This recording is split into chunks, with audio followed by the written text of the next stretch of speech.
Bismillahirrahmanirrahim. Assalamualaikum warahmatullahi wabarakatuh.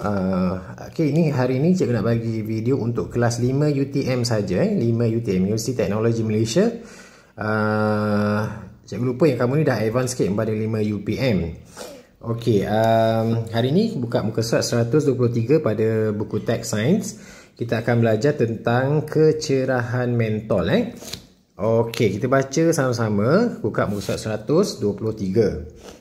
Apakah perbezaan dari segi kecerahan pada mentol yang disusun secara bersiri dengan mentol yang disusun secara selari? Kita tengok ni, ini adalah lita bersiri. Cikgu ajar itu kalau lita bersiri ni.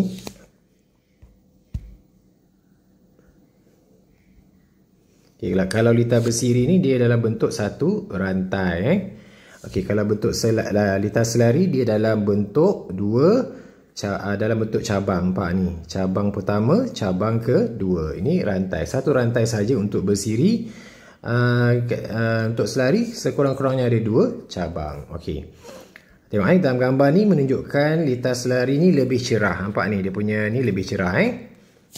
Dia punya gambar ni menunjukkan yang ini lebih cerah berbanding yang sini, yang bersiri ni. Seperti kata, wah, nampaknya mentol yang disusun secara selari menyala lebih cerah berbanding dengan mentol yang disusun secara bersiri. Mengapakah mentol yang disusun dalam lita selari menyala lebih cerah? Ini sebab dia, kamu kena tahu lita bersiri mempunyai satu laluan untuk arus elektrik mengalir. Dia ada satu laluan je kan, kita susun dia secara satu rantai kan. Jadi dia ada satu laluan untuk arus elektrik mengalir. Semua mentol akan berkongsi arus elektrik. Ni mentol berkongsi arus elektrik. Ini sebab-sebab dia lah. Cikgu punya pen ni pun dah tak apa nak clear sangat. Keadaan ini menyebabkan nyalaan mentol A dan B kurang cerah berbanding dengan mentol yang disusun secara selari. Ini dua mentol yang disusun secara bersiri, dia akan menyala kurang cerah berbanding yang kamu susunkan secara selari. Kita tengok ni. Ini mentol ni disusun secara selari.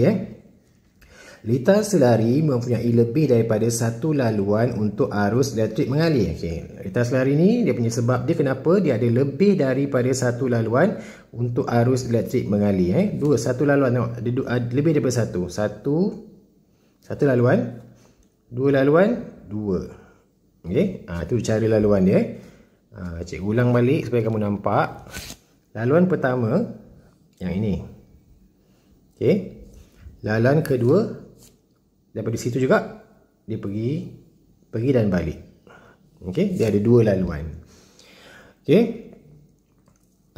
Jumlah tenaga elektrik yang mengalir melalui setiap laluan adalah sama. Keadaan ini menyebabkan nyalaan mentol C dan mentol D lebih cerah berbanding dengan mentol yang disusun secara bersiri. Maknanya ni bila dipecah dua ni, dia tak pecah jadi sikit. Dia pecah dalam jumlah yang sama. Dia pecah sama. Contoh cikgu kata tadi, katalah amount dia 5 kan. Dia 5 dipecah 2 jadi 5 kat sini, 5 sini juga. Dia pecahan dia adalah berpecah dalam jumlah yang sama. Kalau yang ni pula ni 5, katakan nilai dia 5 kan, 5 keluar kat sini, dia perlu menyalakan dua mentol ni dan balik. Jadi dia akan menjadi, kecerahan dia akan menjadi kurang.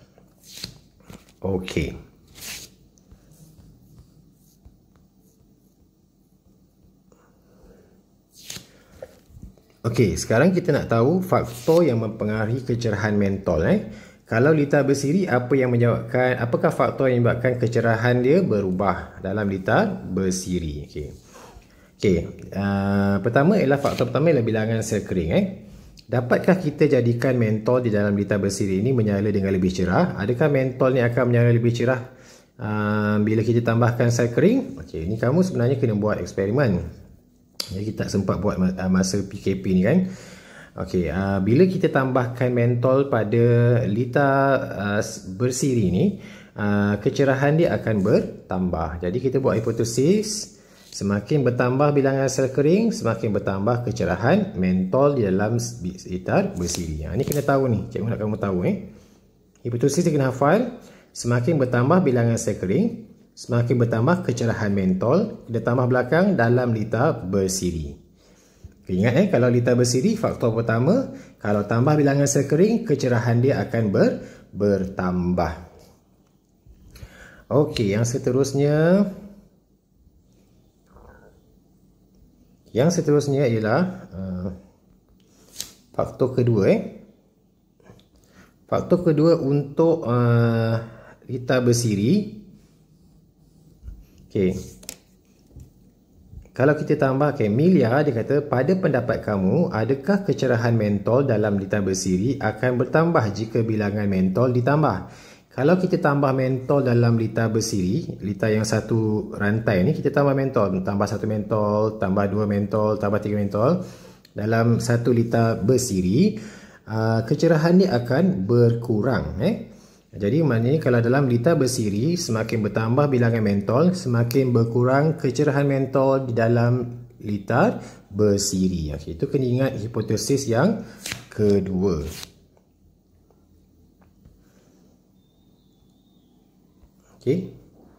Yang ketiga,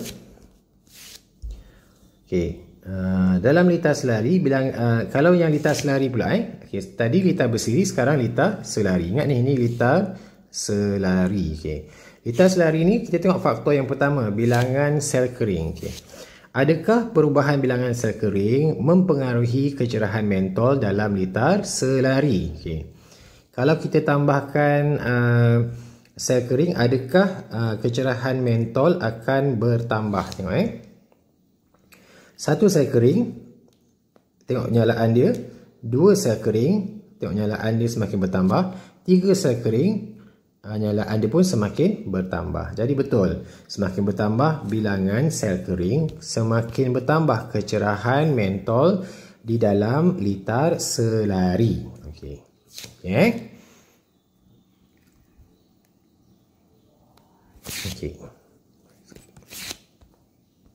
Macam mana dengan faktor kedua?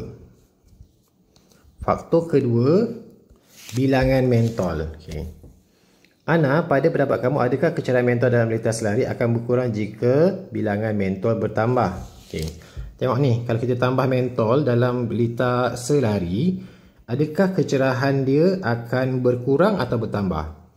Ini special case. Kalau dalam litar selari, kalau kita tambahkan bilangan mentol, katakan ni satu kan, ini kita tambah jadi 2, ini kita tambah jadi 3 mentol, kecerahan dia adalah sama. Kecerahan dia sama. Cuma yang 3 mentol ni akan mati cepat lah. Akan malap cepat. Yang satu mentol ni lama sikit. Tapi kecerahan 3-3 ni sama. Kalau kamu tambah sampai 10 mentol pun, kecerahan dia adalah sama. Faham Jadi hipotesis dia, semakin bertambah bilangan mentol,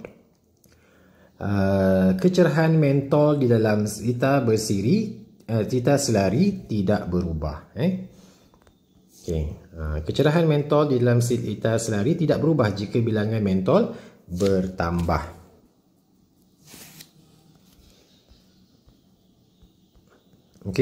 Dua tu je. Cikgu ajar hari ni dua tu je.